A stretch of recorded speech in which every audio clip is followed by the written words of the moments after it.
una mansión de lujo en Beverly Hills, 2 jóvenes adinerados y un crimen brutal que conmocionó a Estados Unidos y al mundo. La noche del 20 de agosto de 1989, Lyle y Eric Menendez irrumpieron en la sala de su casa con escopetas en mano y asesinaron a sus padres a sangre fría. Los hermanos fueron condenados, pero décadas después, el caso sigue generando controversia. Nuevas pruebas han surgido. El movimiento en redes sociales ha crecido y por eso hoy más que nunca existe la posibilidad real de que los hermanos salgan en libertad.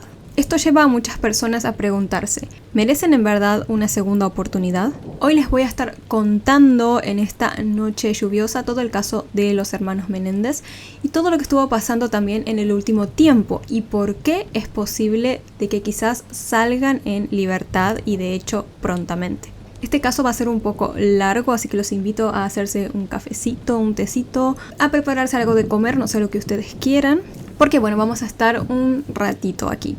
Así que ahora sí, sin nada más que agregar, empecemos.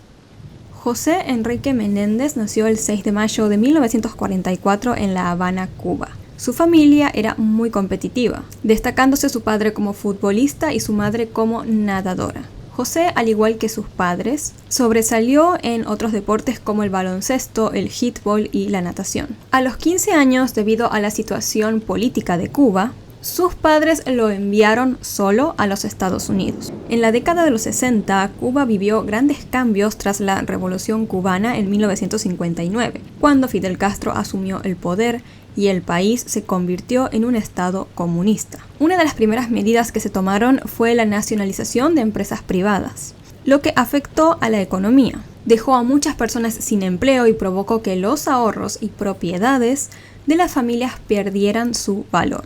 El gobierno de Castro también impulsó fuertes restricciones, como por ejemplo la censura de los medios y la limitación de la libertad de expresión. Quienes se oponían al régimen enfrentaban persecución o prisión, creando un ambiente de miedo y represión constante. Después, la situación económica empeoró con la escasez de productos básicos y la dependencia con la Unión Soviética. Al mismo tiempo, las relaciones con Estados Unidos se deterioraron. Y como resultado de todo esto, muchas familias decidieron abandonar Cuba, buscando un futuro mejor, especialmente en Estados Unidos. Sin embargo, dejar el país no era fácil. Muchos tuvieron que arriesgarse en viajes peligrosos y enfrentar años separados. Fue por todos estos motivos que los padres de José lo enviaron a él justamente a Estados Unidos. Inicialmente en este nuevo país él vivió en el ático de su primo y se adaptó a su nuevo entorno gracias al deporte, lo que le permitió obtener una beca de natación y estudiar en la Universidad del Sur de Illinois. En 1962 José conoció a Mary Reese Anderson, o Kitty como le decían, quien había sido reina de belleza en Chicago. Los dos se sintieron atraídos, comenzaron una relación y se casaron en secreto en el año 1963. Kitty dejó su trabajo como maestra, mientras José se dedicaba a estudiar contabilidad y trabajaba como lavaplatos. En 1968 nació su primer hijo, Joseph Lyle Menéndez, y la familia se mudó a Nueva Jersey.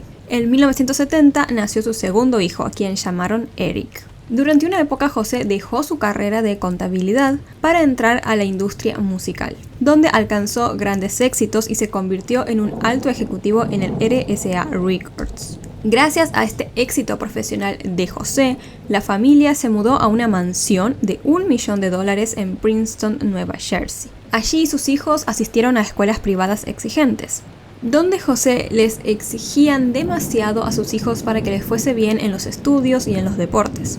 Ambos hermanos lograron finalmente destacarse en tenis.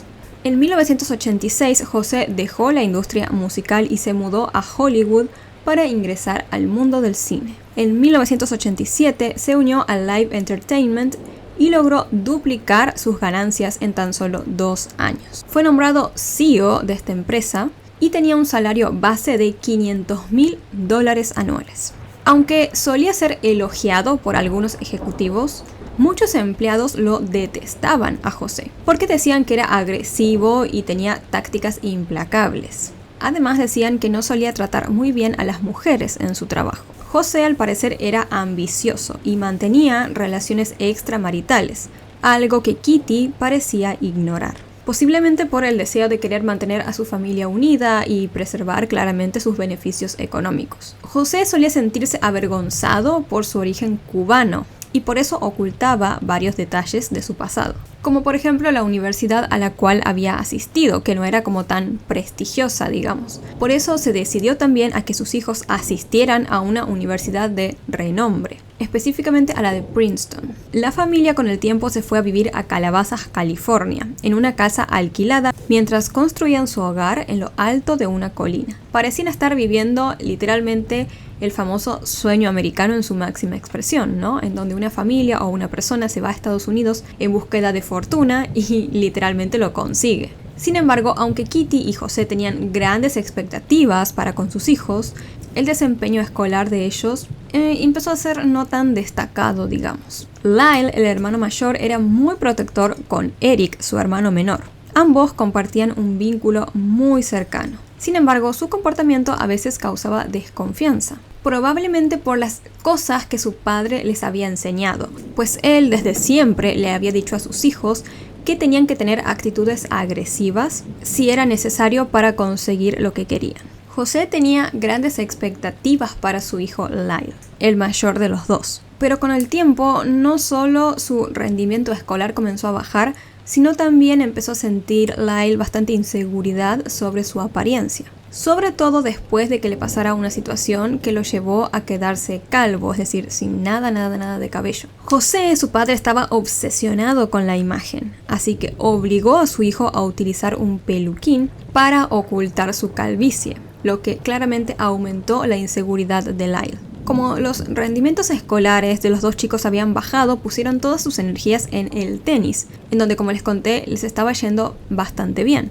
No obstante, los dos hermanos sentían que a pesar de ello nunca podían llegar a cumplir con las expectativas de sus padres. Y es así como con los años la presión constante y las expectativas familiares afectaron profundamente a ambos hermanos, quienes luchaban por encontrar aceptación en un entorno donde el éxito era prácticamente una obligación. En un punto ya Eric, el menor, comenzó a rebelarse, relacionándose con ciertas malas influencias. Debido a las mismas, un día Eric y Lyle tomaron la decisión de robar en la casa de un conocido. Ellos conocían la combinación de la caja fuerte de esta persona, así que cuando entraron la abrieron y se llevaron joyas, dinero y varios objetos de valor. Claramente a ellos no les faltaba dinero. Más que nada habían robado porque al parecer disfrutaban como de vivir esa aventura. Es por eso que después de ese robo planearon otro y otro y otro. Hasta que un día llevaron a cabo uno en la casa de un amigo, logrando robar más de $100,000. Sin embargo, su amigo los descubrió y los denunció al sentirse traicionado por ellos. La policía fue informada y de esta forma también los padres de los hermanos se enteraron del robo. José no se mostraba enfadado por el hecho de que sus hijos habían robado, sino más bien porque habían sido atrapados, digamos, como que no habían sido lo suficientemente inteligentes como para zafar de ser descubiertos. Para evitar que sus hijos tuvieran consecuencias graves por lo que habían hecho, José ideó un plan. Eric, que en ese momento era menor de edad, asumiría toda la culpa del robo. De esta forma, Lyle, quien ya era mayor de edad y estaba a punto de entrar a la Universidad de Princeton, podría escapar de la situación sin consecuencias. De esta forma, Eric fue condenado a realizar servicio comunitario y terapia con el doctor Jerome Ociel. Los hermanos finalmente alegaron que lo del robo no había sido más que una broma. Devolvieron todo el dinero y pagaron además $11,000 en daños. Después de esto, la familia se mudó a aquella lujosa mansión en Beverly Hills que habían estado construyendo. La misma estaba valorada en $4 millones. Lyle finalmente logró ingresar a la Universidad de Princeton, pero su experiencia universitaria no fue lo que él esperaba. Aunque estudió negocios siguiendo los consejos de su padre, rara vez él asistía a clases y sus calificaciones eran bajas. Y luego incluso fue suspendido por un año entero tras ser sorprendido plagiando un trabajo. José culpó a la universidad por todo esto que había sucedido, evitando aceptar que su hijo no estaba siendo el estudiante que él esperaba. Eric, quien aún seguía en la escuela, continuó destacándose en tenis y también en obras escolares. Junto con un amigo llamado Craig, escribió un guión titulado Friends, que trataba sobre un joven que mata a sus padres por su herencia. Kitty apoyaba estos proyectos creativos de Eric, pero José era muy crítico con sus hijos y le hacía sentir a Eric que sus trabajos no eran lo suficientemente buenos. Para este punto ya José se empezó como a molestar mucho con sus hijos. Creía que Lyle había desperdiciado su gran oportunidad de estudiar en Princeton y que Eric en general no era lo suficientemente bueno. El 19 de agosto de 1989, la familia salió en un yate para pescar. Y allí la desconexión que había entre los padres y sus hijos fue bastante evidente. Al día siguiente, el 20 de agosto, Lyle y Eric decidieron ir al cine. Esa misma noche después, mientras José y Kitty estaban en su casa viendo una película relajados, Lyle y Eric irrumpieron en la casa armados con escopetas. Sin previo aviso, Lyle le disparó a su padre en la parte trasera de su cabeza, provocándole un daño mortal. Eric, quien debía dispararle a su madre, se paralizó en la situación, así que Lyle tuvo que intervenir. Kitty, su madre, trató de escapar. Corrió hacia el sofá y logró salir de la sala principal, pero Lyle la alcanzó en uno de los pasillos y le disparó en una pierna, rompiéndole un hueso. Cuando Kitty intentó ponerse de pie, se resbaló con su propia sangre y cayó nuevamente al suelo. En ese momento, Lyle y Eric salieron de la casa para recargar sus escopetas y después volvieron para dispararle a su madre en el rostro, asegurándose de que no sobreviviera. Kitty recibió un total de 10 disparos en el rostro, quedando completamente irreconocible y claramente perdió la vida. Por su parte, José recibió un total de 6 disparos, incluido aquel primero en la cabeza que lo dejó con un agujero gigantesco. Los hermanos intentaron hacer que la escena del crimen pareciera obra de la mafia. Entonces procedieron a dispararle en las rodillas a su padre ya fallecido, en un acto conocido como kneecapping, algo que la mafia suele hacer normalmente. Más tarde, para intentar seguir cubriendo lo que habían hecho, a las 11:47, Lyle llamó al 911. Así, entre gritos y sollozos, informó que alguien había asesinado a sus padres. Y él hizo esta llamada con una actuación extraordinaria. En verdad parecía que estaba afligidísimo, que era un hijo destruido por haber llegado a su casa y haber encontrado a sus padres sin vida. Cuando los agentes de policía llegaron, encontraron a Lyle y a Eric fuera de la casa. Lyle estaba como intentando calmar a su hermano, pero los dos estaban igual visiblemente alterados. Eric, en un momento completamente abatido, se desplomó en el césped y empezó a llorar y temblar sin control. Los oficiales que presenciaron toda esa escena no tuvieron ni dudas. Estaban seguros de que los hermanos estaban actuando así porque estaban destrozados tras haber encontrado a sus padres asesinados. Dentro de la casa la escena era claramente aterradora. La sala de estar estaba llena de sangre y los cuerpos de José y Kitty se encontraban tan desfigurados que, como les comenté, no eran ya ni siquiera reconocibles.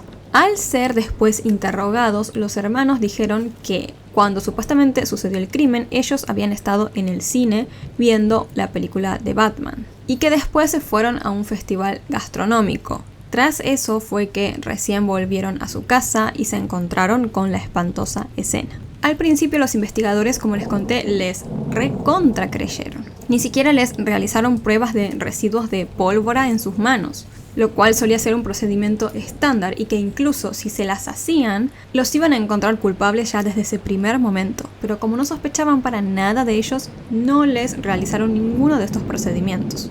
Además, los investigadores creyeron también desde un inicio que el crimen podría haber sido un ataque al azar vinculado a la mafia, justamente debido a que las víctimas tenían disparos en las rodillas. Lyle y Eric trataron de fomentar aún más esta teoría, sugiriendo que su padre podría haber tenido conexiones con el crimen organizado.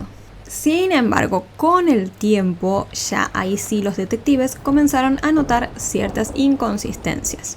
Sin contar con este tema de las rodillas, el crimen no coincidía en general con el modus operandi que tenía la mafia, que suele ser algo mucho más limpio y rápido. En este caso, la escena del crimen era caótica y excesivamente violenta. Pero no sospecharon aún de los hermanos. Creyeron que quizás alguien con cierto rencor hacia José, posiblemente alguien relacionado a su trabajo, en donde, como les conté, no tenía muy buena fama, quizás era el autor del crimen. La policía entonces entrevistó a varias personas, pero no surgió ningún sospechoso claro. Y aunque efectivamente a muchos no les agradaba José, nadie parecía estar lo suficientemente enfadado como para querer quitarle la vida.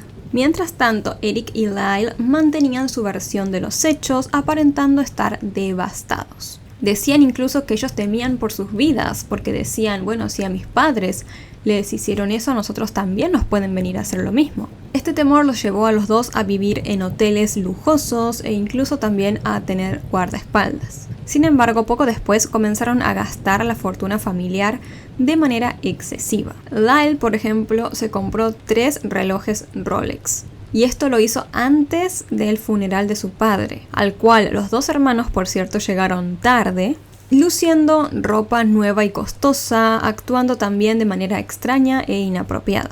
Además, después del funeral, en lugar de, estar aunque sea un tiempo de luto, los hermanos continuaron gastando el dinero sin medida. Lyle se compró un restaurante en Princeton y un Porsche, mientras que Eric adquirió un Jeep y contrató a un entrenador personal. En 6 meses se gastaron más de $700,000, lo que equivaldría a unos 1.5 millones de dólares hoy en día con la inflación que hubo en este tiempo.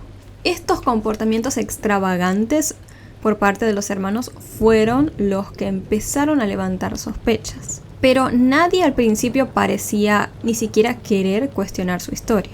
Nadie excepto los detectives principales del caso, quienes mientras los hermanos se la pasaban gastando grandes sumas de dinero y llevando una vida lujosa, seguían detectando inconsistencias en su versión. Además, los hermanos parecían no mostrar interés en el caso ni en los avances que iba teniendo la investigación, lo cual era extraño porque creo que cualquier persona que pierde a sus padres de esa forma quisiera saber si están encontrando al responsable o cómo van las cosas. Además, pesquisas que se hicieron después develaron que los hermanos compraron armas el día 18 de agosto, es decir, 2 días antes del crimen, utilizando una identificación falsa. Así se iban acumulando las inconsistencias hasta que finalmente sucedió algo inesperado. Como les conté, Eric había sido condenado por el robo que había hecho antes del crimen de sus padres a tener sesiones regulares con un psicólogo de apellido Ociel. Un día, en una de estas sesiones con el psicólogo, él no aguantó más y confesó el crimen de sus padres. Fuimos nosotros, le dijo, de una. Después de decirlo, literalmente se desahogó totalmente y le contó a su psicólogo cómo habían planeado el crimen y cómo también habían armado su coartada. Tras escuchar esta fuerte e impactante confesión de Eric, el psicólogo citó a Lyle a su oficina, sin que él supiera que Eric ya había confesado. Lyle fue hasta el lugar y ahí se enteró de lo que su hermano había hecho. Él reaccionó de forma muy violenta y bajo una evidente desesperación amenazó al psicólogo con que lo matarían a él también si decía algo. A partir de ese momento, ambos hermanos, tanto Lyle como Eric, comenzaron a tomar sesiones con este psicólogo, quien ya sabía toda la verdad del crimen. Durante varias sesiones, el terapeuta grabó conversaciones donde los hermanos revelaban más y más detalles sobre lo que habían hecho. Y como ya se sabe, un psicólogo por ética profesional tiene que guardar secreto de todo lo que un paciente le cuenta en una sesión. O sea, no puede literalmente contar lo que se habla en las sesiones a nadie. Pero en este caso, este psicólogo Ociel cometió un grave error. Bueno, un grave error que afectaría enormemente al plan de Eric y Lyle. El psicólogo un día le contó a su amante lo que los hermanos le habían dicho, que ellos eran los responsables del crimen de sus padres. Esta mujer, como les digo, era la amante, no era su esposa oficial. Ella siempre, era la típica amante, ¿no? La que espera eternamente que el hombre deje a su esposa para irse con ella. Claramente esto no sucedió, o si él no dejaba a su esposa, y por eso su amante decidió vengarse. ¿Y cómo se vengó? Contándole a la policía que Lyle y Eric eran los asesinos de sus padres. Y que además ella se había enterado de eso porque su amante, el psicólogo, se lo había dicho. Tras la confesión de esta mujer, Lyle fue arrestado el día 8 de marzo de 1990. Y Eric, por su parte, persuadido por su tía, se entregó en Los Ángeles el día 11 de marzo de ese mismo año. Al día siguiente nomás, es decir, el 12 de marzo, los hermanos enfrentaron cargos. Los acusaron de haber asesinado a sus padres con el objetivo de quedarse con todo su dinero. Durante las audiencias, el juez explicó que los hermanos se enfrentaban a recibir la pena de muerte si se los encontraba culpables. Se presentaron como prueba todas esas grabaciones que había hecho el psicólogo de las sesiones con los dos hermanos. Al principio se cuestionó la validez de esas grabaciones, pero finalmente la Corte Suprema permitió usar 2 de esas grabaciones como evidencia en contra de Eric y Lyle. Ante esto, ya viéndose, totalmente acorralados por las pruebas, los hermanos dijeron que ellos habían tomado la decisión de quitarle la vida a sus padres por defensa propia, argumentando que habían sufrido de abusos físicos, psicológicos y sexuales por parte de su padre y que su madre había sido cómplice de todo eso. Esta revelación por parte de los hermanos causó un enorme impacto en los medios y en la opinión pública. Algunos les creyeron de una, mientras que otros pensaban que esto no era más que una táctica legal como para ganarse la simpatía del jurado y por ahí reducir su posible condena. El juicio oficialmente en contra de los hermanos Menéndez comenzó el 20 de julio de 1993. Y aunque Eric y Lyle fueron juzgados al mismo tiempo, cada uno tenía como su propio jurado. A todo esto, el caso se convirtió en un tremendo espectáculo mediático. Todos los medios estaban hablando del tema y solían firmar lo que podían del juicio y de todo lo que pasaba alrededor. Durante el juicio, la abuela de los hermanos declaró y ella defendió totalmente a sus nietos. Dijo que ellos no eran los culpables y que todo había sido un acto de la mafia. Pero la fiscalía comentó que claramente al crimen lo habían cometido los hermanos y que lo habían hecho para quedarse con el dinero de sus padres. Por eso la fiscalía pidió la pena de muerte para ellos. La defensa de Eric y Lyle detalló que los dos habían sufrido abusos físicos y sexuales por parte de su padre durante toda su vida. Además aseguraron que Kitty, su madre, desde siempre había permitido esos abusos y había buscado proteger a su esposo. La defensa también detalló que la vida familiar estaba siempre fuera de control. La casa todo el tiempo se encontraba en un estado de total desorden. Según la defensa, los hermanos siempre habían crecido en este tipo de ambiente donde todo se encontraba así como desordenado, sucio, desprolijo, con heces, por ejemplo, del perro que ellos tenían esparcidas por toda la casa, que nadie se dedicaba a limpiar. Además contaron que Lyle, por ejemplo, de pequeño había tenido un conejo de mascota y que una mañana lo encontró muerto con un golpe en la cabeza. Según contaron, José y Kitty eran quienes le habían hecho eso al pobre conejito. Este incidente al parecer dejó a Lyle tan afectado que comenzó a mojar la cama regularmente. Además se dijo que cuando los padres veían que Lyle había hecho eso de mojar la cama, retiraban las sábanas mojadas y la colocaban encima de la mesa del desayuno y obligaban a Lyle a sentarse al lado de ellas para que se sintiera humillado por lo que había hecho. También dijeron que Kitty le solía decir a sus hijos que ellos eran los culpables de que ella no haya podido triunfar en su carrera profesional, como diciendo que por tenerlos y criarlos a ustedes nunca me pude dedicar a lo que me gusta. Según algunos testimonios, incluso la madre llegó a amenazarlos a los dos con envenenarlos en algún momento. Y finalmente comentaron que Kitty le hacía exámenes genitales a Eric hasta que tuvo 15 años. Otro episodio revelado por parte de la defensa fue algo sucedido con el peluquín de Lyle. Contaron que una semana antes del crimen, durante una pelea, su padre le arrancó de la cabeza el peluquín a Lyle. lo que lo llevó a Eric a descubrir que su hermano era calvo, porque ni siquiera él sabía que eso le pasaba. Al parecer, ese evento fue el que marcó como el punto de quiebre en los hermanos. Fue culpa de eso que los dos comenzaron a hablar y a darse cuenta de que vivían los dos en un entorno muy disfuncional y en una familia muy tóxica. En esa charla, técnicamente los dos se abrieron muchísimo, se contaron todo lo que sentían y confesaron los abusos que habían sufrido por parte de sus padres a lo largo de los años. Eric, sobre todo, fue como el más afectado, ya que él supuestamente le confesó a su hermano Lyle que su padre había abusado de él casi toda su vida. Al enterarse de eso, Lyle se enfrentó a su padre José y lo amenazó con develar todo lo que estaba haciendo si no detenía los abusos. Sin embargo, se dice que José respondió fríamente: «Es mi hijo y haré lo que quiera con él».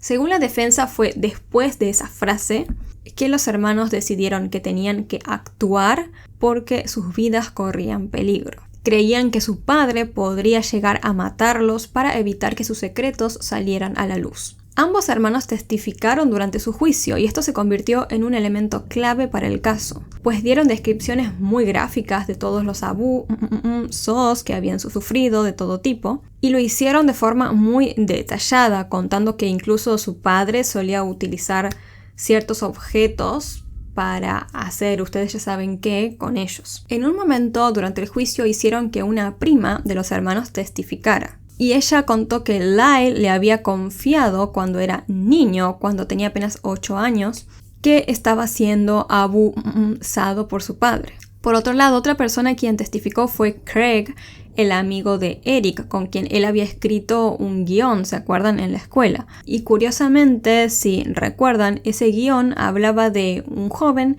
que le quitaba la vida a sus padres por dinero. Parecía ser que ese guión podría ser como una prueba de premeditación del crimen. No obstante, al final no se utilizó ese elemento como prueba. Sí se mencionó que Eric, al parecer, le había contado al psicólogo que una película muy particular lo habría influido para terminar tomando la decisión de cometer el crimen. Y esa película era Billionaire Boys Club, que se estrenó poco antes de los asesinatos. El film justamente se trataba de un grupo de chicos que le quitaban la vida a sus padres por dinero. El juicio duró un total de 4 meses y medio y concluyó en enero de 1994. El jurado estuvo dividido por género. Las mujeres querían una sentencia de no culpabilidad. Sentían que los hermanos en verdad eran víctimas de sus padres, mientras que la mayoría de hombres querían una condena para ellos, pues los consideraban totalmente culpables. Como no lograron llegar a un acuerdo, el juicio fue anulado. El fiscal entonces tuvo que anunciar que iba a haber un nuevo juicio, el cual comenzó en octubre de 1995. Esta vez el juicio fue más privado que el primero, que como les comenté se convirtió en un show mediático. En esta ocasión se llevó a cabo sin la presencia de los medios, como para evitar justamente que se vuelva a convertir todo en un circo. Los argumentos fueron casi los mismos que en el juicio anterior, con la diferencia de que esta vez la defensa se centró en intentar desacreditar al Dr. Ociel, el psicólogo, acusándolo de ser un mentiroso. Durante esos días testificaron 2 de sus amantes, quienes se quejaron de él y recomendaron que le quitaran la licencia. Por otro lado, Eric volvió a testificar en este segundo juicio, contando que él era en realidad una víctima y que tenía miedo de que su padre le hiciera algo. Sin embargo, fue sorprendido mintiendo en un contrainterrogatorio. Él dijo que había comprado una serie de armas para supuestamente defenderse de su padre antes del crimen y dio el nombre de la tienda específica en donde las había comprado. No obstante, después de investigar, esa tienda se descubrió que la misma no existía directamente en el momento en el cual Eric había dicho que supuestamente había ido a comprar las armas ahí. Esto permitió que la fiscalía sugiriera que los hermanos se podrían estar tranquilamente inventando toda esa historia de los supuestos maltratos, abusos y demás. Por su parte, a pesar de todo esto, Lyle decidió no testificar directamente en todo este segundo juicio. De esta forma, después de casi 3 semanas, el jurado encontró a ambos hermanos culpables de asesinato en primer grado y conspiración. Digamos que los consideraron 100% culpables y para nada víctimas de sus padres. A pesar de ello, el jurado decidió no imponerles la pena de muerte. muerte. Así que los dos hermanos recibieron una sentencia de cadena perpetua sin posibilidad de libertad condicional. Tras su sentencia, los dos fueron separados y enviados a diferentes prisiones. Los dos hermanos se despidieron el 10 de septiembre del año 1996, siendo conscientes de que seguramente no se volverían a ver por mucho tiempo, o quizás incluso nunca más en sus vidas. Este fue evidentemente un momento muy duro para ellos. Esta decisión del juicio generó claramente gran controversia, ya que muchas personas creían que ellos eran víctimas de sus padres. Los hermanos, con el pasar del tiempo, intentaron apelar su condena, pero el Tribunal de Apelaciones de California confirmó su sentencia en el año 1997. Varias solicitudes posteriores para otras revisiones fueron rechazadas, incluida una en el año 2005. A pesar de estar en prisión, los dos hermanos se casaron. Lyle se casó con Anna Erickson en 1996, pero se divorciaron en el 2001, después de que él le fuera infiel. Lyle se casó nuevamente en el año 2003 con una mujer llamada Rebecca. Eric, por su lado, se casó con una mujer llamada Tammy en 1999, después de escribirle cartas durante 6 años. En el año 2017, los dos hermanos se prestaron para una entrevista por parte de la revista People. Ahí compartieron que, aunque no se veían y estaban en prisiones diferentes, mantenían contacto por cartas e incluso mediante las mismas cartas solían jugar ajedrez. Y así pasaron muchísimos años, como ustedes podrán ver, separados, hasta que finalmente en febrero del año 2018, Lyle fue trasladado a la misma prisión que Eric. De esta forma, después de 22 años sin verse, finalmente los dos hermanos se reencontraron. Se abrazaron llorando y pasaron varias horas juntos. Más tarde fueron ubicados en la misma unidad, lo que les permitió compartir tiempo a diario. El caso hasta el día de hoy sigue siendo muy controversial. Algunas personas siguen creyendo que los hermanos sufrieron abuso por parte de su padre y de su madre, mientras que otros creen que simplemente les quitaron la vida por codicia. Es un debate que tantos años después aún sigue estando presente en la opinión pública. En el año 2024 salió a la luz una producción basada en todo este caso. Y les estoy hablando de la serie llamada Monstruos, la historia de Lyle y Eric Menéndez, que lideró las vistas en Netflix por varias semanas. Además, se presentaron 2 documentales, uno en Netflix también y otro en Apple TV.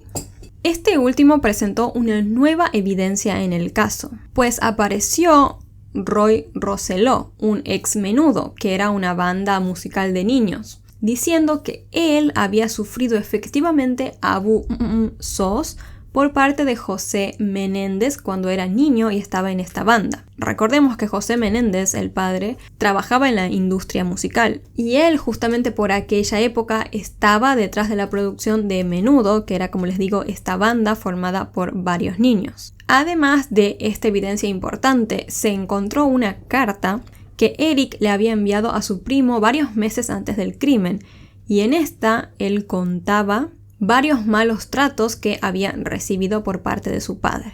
Con estas 2 nuevas evidencias, y teniendo en cuenta lo mediático que se estaba volviendo el caso de nuevo gracias a las producciones cinematográficas, se intentó ver si se podía reevaluar una vez más la sentencia que se les había dado a los hermanos. Se estableció una fecha en enero de este año 2025 para reevaluar justamente esta sentencia. Pero el día 7 de enero comenzaron una serie de incendios que azotaron a la ciudad de Los Ángeles, produciendo varias muertes y dejando a miles de personas afectadas. Por eso, varias instituciones han parado sus actividades, entre las cuales se encontraban varios tribunales. Es por eso que esta instancia para reevaluar la condena a los hermanos Menéndez se pospuso. Quedó programada para el día 20 y 21 de marzo de este año 2025. Pero a pesar de que quedaban ya muy poquitos días, el fiscal del distrito del condado de Los Ángeles dejó en claro que está totalmente en contra de querer reconsiderar la sentencia de los hermanos. Y dijo que todavía no está seguro de qué va a hacer. Está decidiendo si finalmente se va a reevaluar la sentencia de los hermanos Menéndez o no. No obstante, a pesar de ello, toda esta situación generó enormes expectativas, sobre todo por parte de las personas que creen que ellos son inocentes, ya que esperaban en verdad que tuvieran esa oportunidad de posiblemente quedar en libertad. Coméntenme qué opinan ustedes sobre todo este caso y qué creen. ¿Son culpables los hermanos Menéndez o son víctimas de sus padres y merecen una segunda oportunidad? Antes de terminar este video les voy a mandar un saludo a todos los miembros del canal y ellos son Amaya, Lucas Maidana, Guadalupe M, Alma Aguilar González, Valeria Escobedo, Maribel Granadeño, Luz Belis Concepción, Winona Waiters, Carolina Chavarría, Laila, Rebeca Guzmán, Pamela Sánchez, KL, Ana Catarina Po, Pedro MF, Sandra Escobar MD, Laura Elena Garridos y Jacqueline Castellanos. Un beso enorme, muchas gracias por seguir apoyando este proyecto. Como les digo, es un caso súper largo, hay demasiada información. Les diría que este video es casi un resumen, por más de que sea largo. Pero creo que con la información que les di podemos como llegar a intentar tener una conclusión de qué fue lo que pasó. Pero creo que de todos modos podemos llegar con esta información a sacar una conclusión de que creemos que fue lo que pasó. Espero les haya resultado de interés este video. Si les interesa en general este tipo de contenido, no olviden suscribirse al canal y activar la campanita de notificaciones para que YouTube les avise cada vez que suba un nuevo video. Antes de irme, en pantalla les van a estar apareciendo todas las cosas que siempre les aparecen, como mis redes sociales y demás. Y bueno, eso es todo. Muchas gracias a todos por verme, les mando un beso enorme y yo los veo en la próxima.